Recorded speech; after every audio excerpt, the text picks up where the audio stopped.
Football ലോകകപ്പ് അവസാനിച്ചു. ഇനി ക്ലബ് ഫുട്ബോൾ എന്ന ഫുട്ബോളിന്റെ മറ്റൊരു ലോകത്തിലേക്കാണ് കിടക്കുന്നത്.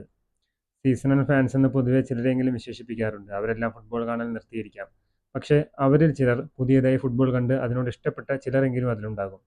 അവർക്ക് ഇനി അങ്ങോട്ട് എന്തൊക്കെയാണ് ഫുട്ബോൾ ലോകത്ത് നടക്കാൻ പോകുന്ന മത്സരങ്ങൾ, അത് എങ്ങനെ ആസ്വദിക്കണം എന്നൊക്കെ അറിയാനായിട്ടുള്ള ഒരു ചെറിയൊരു വീഡിയോ ആണിത്. സ്ഥിരമായി ഫുട്ബോൾ കാണുന്നവർക്കെല്ലാം ഇത് അറിയാവുന്നതാണ്. എന്നാൽ മറ്റുള്ളവർക്ക് വേണ്ടിയാണ് ഈ വീഡിയോ ചെയ്യുന്നത്. ദേശീയ ഫുട്ബോൾ ടീം എന്നാൽ ഒരു രാജ്യത്തെ മികച്ച കളിക്കാരെല്ലാവരും ഒന്നിച്ചു ചേരുന്ന ഒരു ടീമാണ്. എന്നാൽ ക്ലബ് ഫുട്ബോൾ എന്നാൽ ഒരു ദേശത്തെയോ ഒരു സ്ഥലത്തെയോ പ്രതിനിധീകരിക്കുന്ന ടീമുകളാണ്. ഉദാഹരണത്തിന് Barcelona, Real Madrid, Manchester city, Manchester United എന്നിവയൊക്കെ. ഇന്ത്യയിലേക്ക് വന്നാൽ Kerala Blasters, Chennaiyin FC, Bangalore FC തുടങ്ങിയ ടീമുകളെല്ലാം. ഈ ക്ലബ്ബുകളിലെല്ലാം മത്സരിക്കുന്നത് പല രാജ്യങ്ങളിൽ നിന്നുള്ളവരായിരിക്കാം. ഓരോ രാജ്യത്തിനും അത് അവരുടേതായ ലീഗുകളുണ്ട്.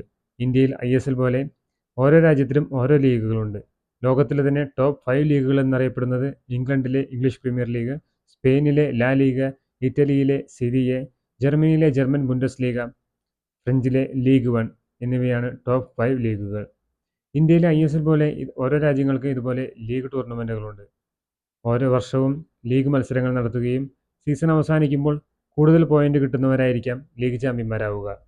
ഓരോ രാജ്യത്തിലെയും ലീഗ് ചാമ്പ്യന്മാരെ തിരഞ്ഞെടുക്കുന്നതിനോടൊപ്പം തന്നെ ആ ഭൂഖണ്ഡത്തിലെ മികച്ച ക്ലബിനെ കൂടി തിരഞ്ഞെടുക്കാറുണ്ട്. യൂറോപ്പിലാണ് മികച്ച ക്ലബ്ബുകൾ പോരാടുന്നു എന്നതിനാൽ യൂറോപ്പിലെ ഈ ടൂർണമെൻ്റായ UEFA ചാമ്പ്യൻസ് ലീഗാണ് അവയിൽ പ്രധാനം. അങ്ങനെ യൂറോപ്പിലെ മികച്ച ക്ലബിനെ അവർ തിരഞ്ഞെടുക്കും. ഇതേ മാതൃകയിൽ തന്നെ ഏഷ്യയിലെ AFC ചാമ്പ്യൻസ് ലീഗ് എലൈറ്റ് എന്ന പേരിലും, ആഫ്രിക്കയിൽ CAF ചാമ്പ്യൻസ് ലീഗ് എന്ന പേരിലും, സൗത്ത് അമേരിക്കയിൽ കോപ്പ ലിബർട്ടഡോസ് എന്ന പേരിലും, നോർത്ത് ആൻഡ് സെൻട്രൽ അമേരിക്കയിൽ കോൺകാഫ് ചാമ്പ്യൻസ് ലീഗ് എന്ന പേരിലും, ഓഷ്യാന മേഖലയിൽ OFC ചാമ്പ്യൻസ് ലീഗ് എന്ന പേരിലും ഈ ടൂർണമെൻറ്റുകൾ നടന്നുവരുന്നു. രാജ്യങ്ങളുടെ ചാമ്പ്യനെയും വൻകരകളുടെ ചാമ്പ്യനെയും അങ്ങനെ നമുക്ക് മനസ്സിലാക്കാം. ഇനി ഫിഫ നാഷണൽ ടീമിൻ്റെ വേൾഡ് കപ്പ് നടക്കുന്ന പോലെ തന്നെ കഴിഞ്ഞ തവണ ഫിഫ ക്ലബ്ബ് വേൾഡ് കപ്പും അതേ ഫോർമാറ്റിൽ അവതരിപ്പിച്ചിരുന്നു.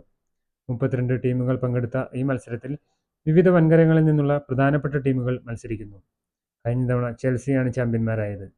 നാഷണൽ ടീമിൻ്റെ വേൾഡ് കപ്പ് പോലെ തന്നെ അതേ ഫോർമാറ്റിൽ തന്നെയാണ് ഈ ഫിഫ ക്ലബ്ബ് വേൾഡ് കപ്പും അരങ്ങേറിയത്. വേൾഡ് കപ്പ് കഴിഞ്ഞെന്ന് കരുതി ഫുട്ബോൾ ലോകം അവസാനിക്കുന്നില്ല.